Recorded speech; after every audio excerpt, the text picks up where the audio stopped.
আল্লাহকে সাক্ষী রেখে বলছি, লড়াই করছি। আমার ঈমানের অস্তিত্ব, আমার দ্বীনের অস্তিত্ব, আমার সংবিধানের উপরে কেন্দ্র সরকার হাত দিয়েছে, তাই ঈমানের দায়িত্বে লড়াই করছি।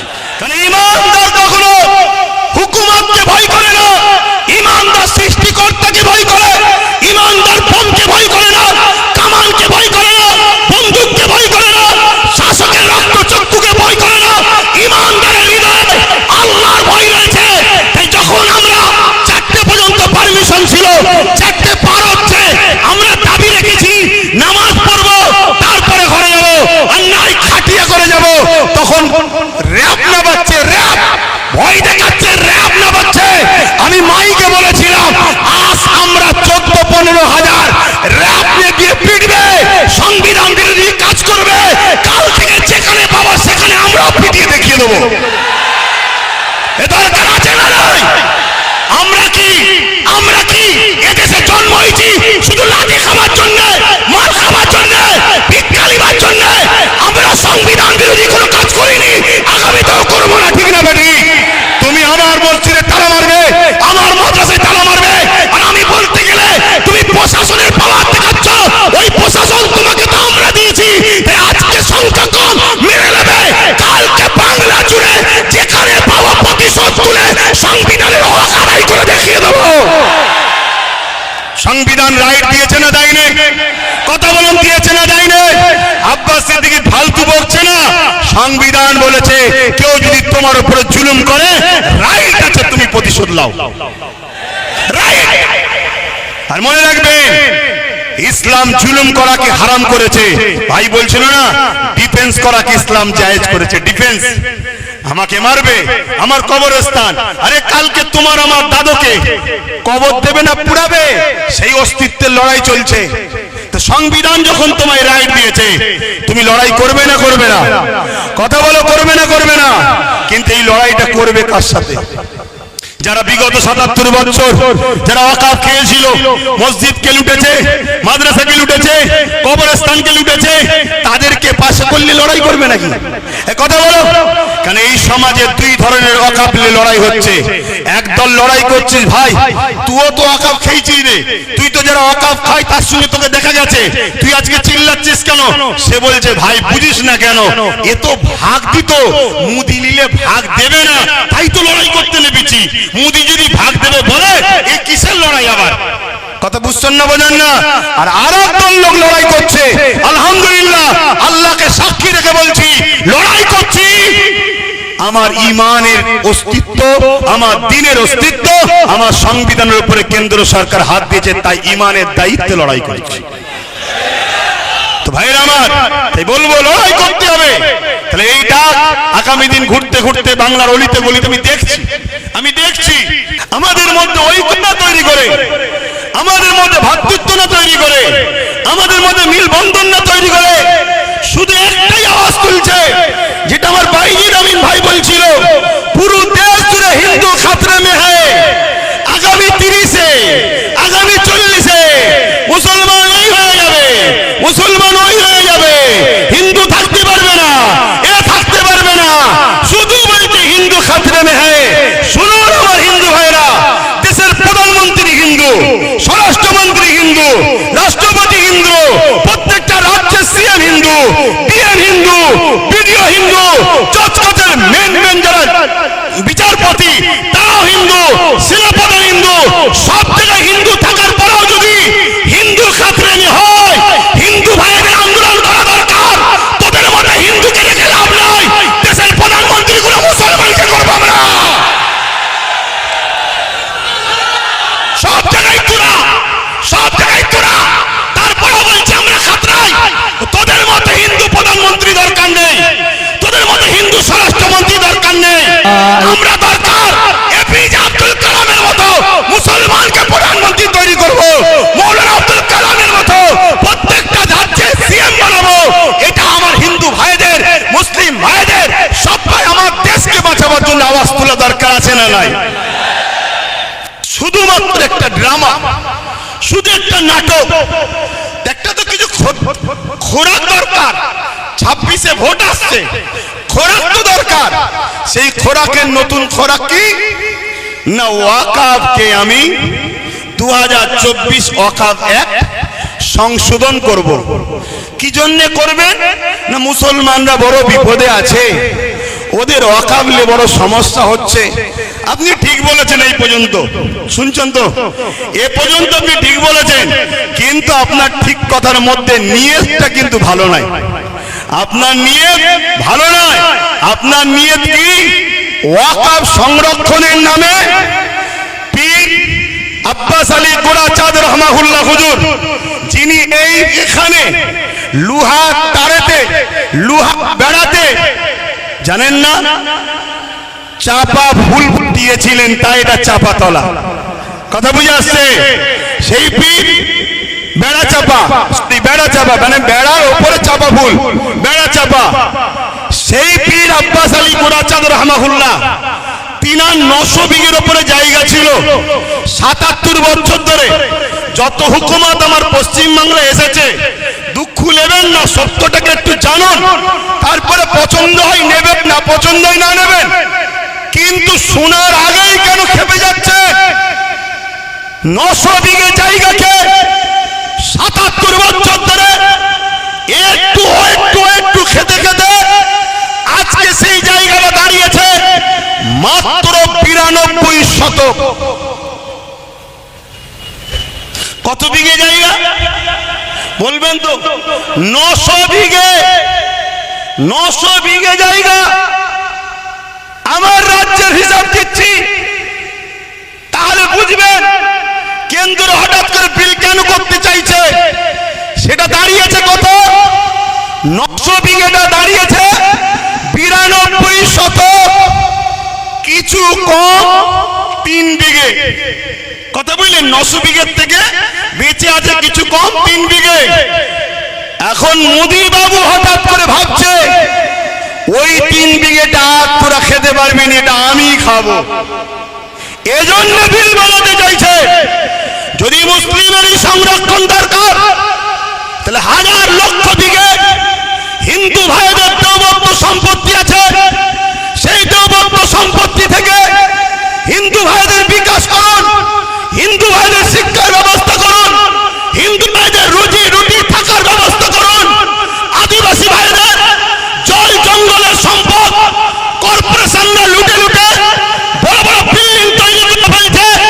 আপনি যদি উপযুক্ত প্রধানমন্ত্রী হন, দেশকে যদি ভালোবাসেন, দেশবাসী সবকা সাথ সবকা বিকাশ যদি চান, তাহলে জল জঙ্গলের দখলকৃত সম্পদকে উদ্ধার করে আদিবাসী ভাইদের শিক্ষা, স্বাস্থ্য, রুজি রুটি, কর্মসংস্থান মূল সুরাতের দিকে টেনে নিয়ে আসুন।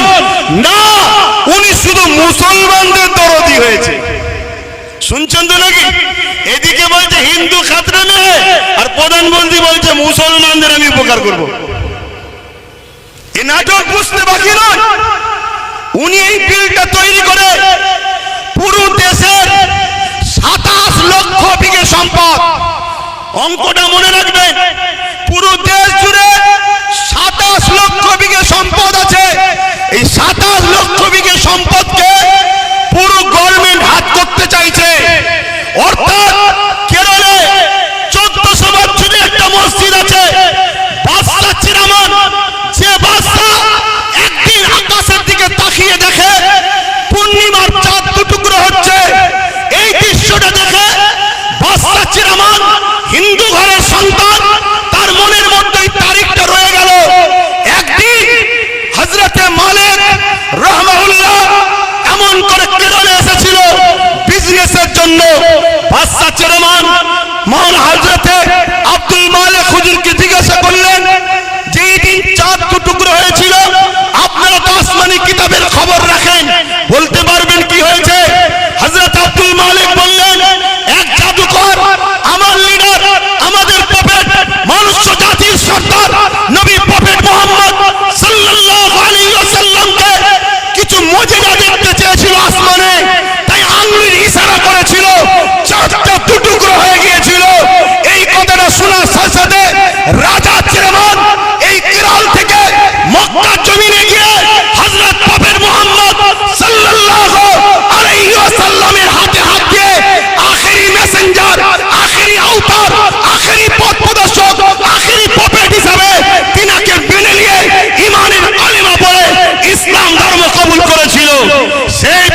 রক্ষা করবে?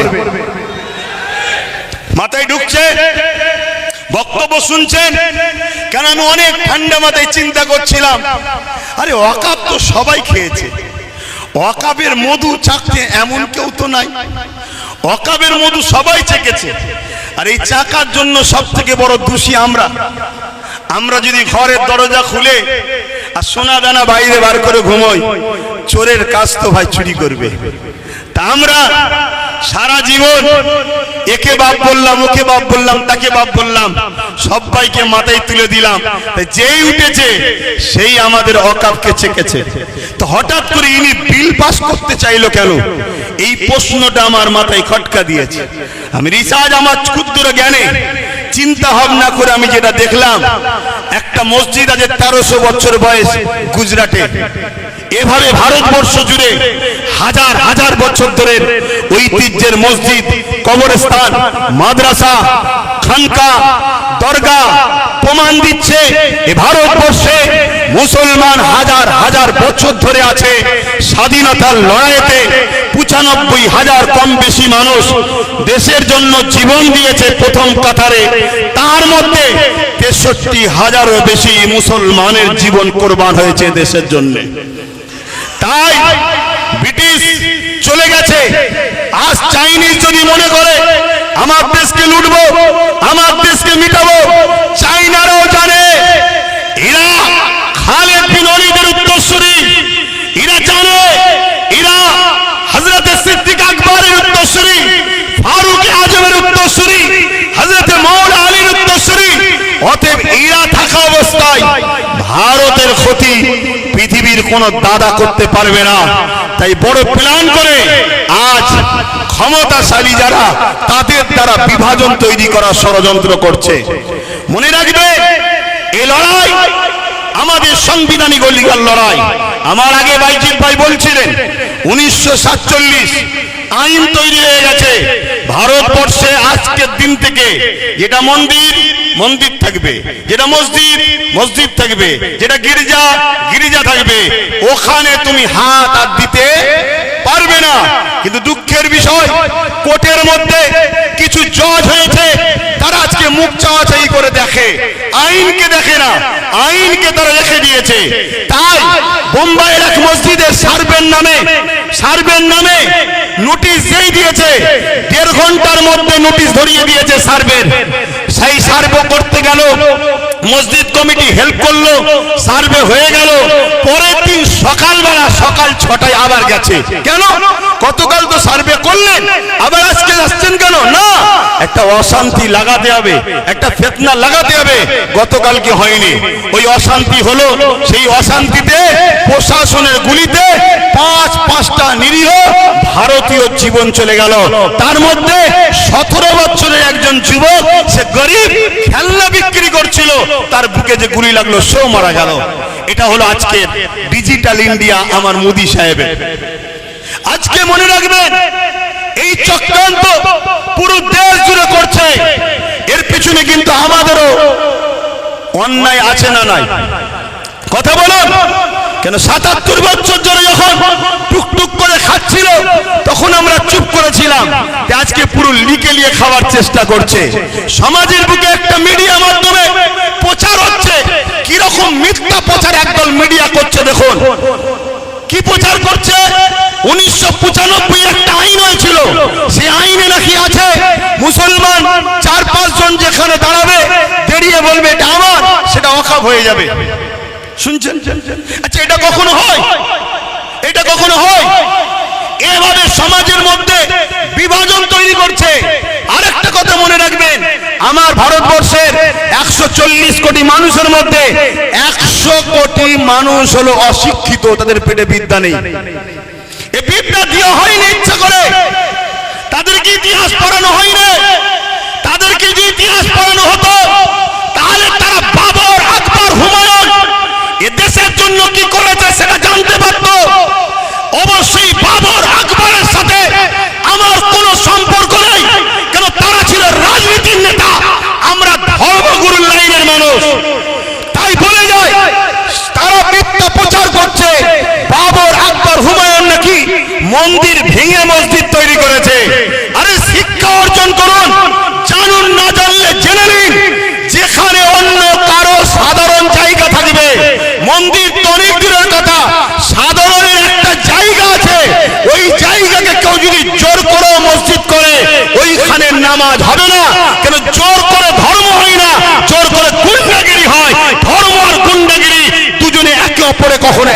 পারে না। কিন্তু আজকে এইভাবে আমার দেশের একটা সমাজকে ভুল বুঝিয়ে দেশের মানুষের মধ্যে বিভাজন লাগিয়ে দিল। এটাই হলো আজকে কেন্দ্র সরকারের একটা ষড়যন্ত্র। এর বিরুদ্ধে আমাদের সংগ্রাম সোচ্চার হওয়া দরকার আছে না নাই?